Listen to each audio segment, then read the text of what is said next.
अप्रैल खत्म होने वाला है, एचआर का फाइनल रिमाइंडर भी आ गया है। अगर सैलरी रिस्ट्रक्चर करना चाहता हूं तो रिक्वेस्ट आज ही भेजनी पड़ेगी।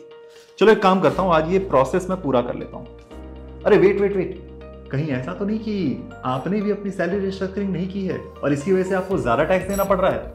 एक काम करते हैं, मैं और आप साथ बैठकर ये सैलरी रिस्ट्रक्चरिंग कर लेते हैं ताकि आपको टैक्स कम देना पड़े। बिल्कुल आसान है।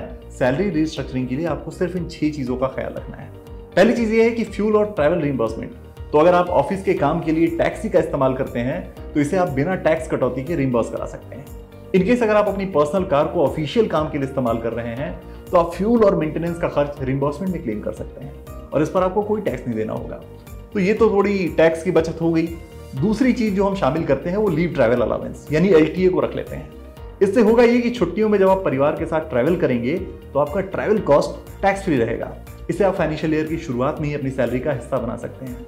और एक बात और, ये क्लेम आप 4 साल में सिर्फ 2 बार कर सकते हैं। अब एक काम और करते हैं, फोन और इंटरनेट बिल को भी इसमें शामिल कर लेते हैं। अगर आप अपने फोन और इंटरनेट का एक्चुअल बिल जमा करते हैं तो आप इसका टैक्स फ्री रिइंबर्समेंट क्लेम कर सकते हैं। सिर्फ इतना ही नहीं, अगर आप न्यूज़पेपर और पीरियडिकल्स को भी सब्सक्राइब करके बैठे हैं तो इनके भी एक्चुअल बिल्स को आप रिइंबर्स करा सकते हैं और इसे भी टैक्स फ्री रिइंबर्समेंट में शामिल किया जाता है। मील कूपन, अरे ये तो छूट ही गया। तो इनकम टैक्स के नियमों के मुताबिक करीब 2200 रुपए तक के टैक्स फ्री मील कूपन आप ले सकते हैं। अच्छी बात यह है कि मील कूपन के डिजिटल वॉलेट में आने से इसका यूज काफी बढ़ गया है। अब आखिर में रिटायरमेंट की प्लानिंग कर लेते हैं और वो भी टैक्स की बचत के साथ। इनकम टैक्स के सेक्शन 80CC-D में ये प्रावधान है कि अगर आप अपनी बेसिक सैलरी का 10% एनपीएस में निवेश करते हैं तो आपका ये निवेश टैक्स फ्री रहेगा। तो अब इसे भी अपनी सैलरी की रिस्ट्रक्चरिंग में शामिल कर लेते हैं।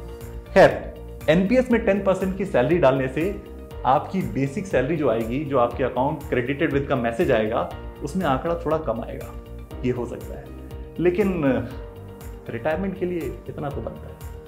खैर, आपकी बचत, आपकी कमाई और टैक्स से जुड़ी सारी जानकारी के लिए बीक्यू प्राइम हिंदी को सब्सक्राइब करें और इस वीडियो को अपने कलीग्स के साथ शेयर करें।